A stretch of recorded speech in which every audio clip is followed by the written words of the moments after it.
In a dramatic twist, Pakistan's Defence Minister, Khwaja Asif, has backtracked on his previous hardline rhetoric, signaling a willingness to de-escalate tensions with India.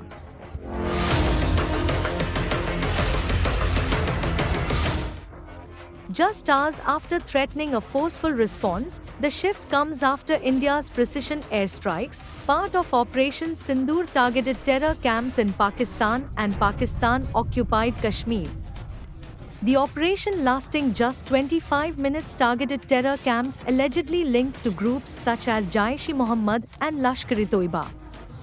Strikes were a direct response to the deadly terror attack in Pahalgam on 22 April, which killed 26 civilians. Indian officials made it clear that military facilities in Pakistan were not targeted.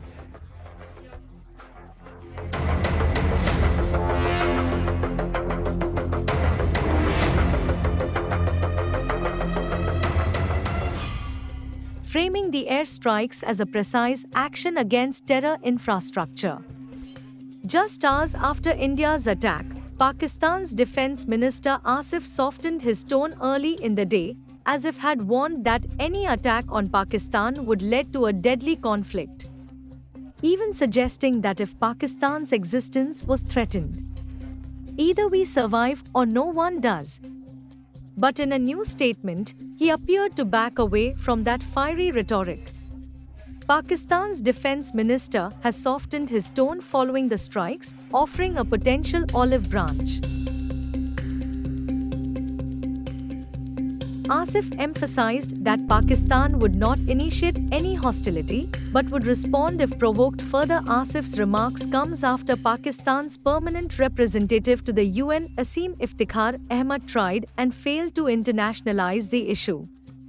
At a closed-door UNSC meeting, Pakistan had hoped for support, but the UNSC did not issue a statement and instead pressed Pakistan on its continued support for terrorism. The Ministry of External Affairs reiterated that Operation Sindoor was a targeted response aimed solely at terror camps and that Pakistan's support of these terror groups remained a threat to regional peace. India has made it clear that it will not tolerate any further provocations from Pakistan and is fully prepared for any future escalations. The Indian armed forces remain on high alert, ready to act should the situation worsen. Both nations, armed with nuclear capabilities, have long been at odds over issues ranging from Kashmir to cross-border terrorism. While Pakistan's defense minister has hinted at the possibility of a dialogue, the window for peaceful resolutions remained narrow. In the coming days, it will be crucial to see if these developments lead to further confrontation or if diplomatic channels will open while the world watches. Both nations continue to brace for what could be a defining moment in their relationship.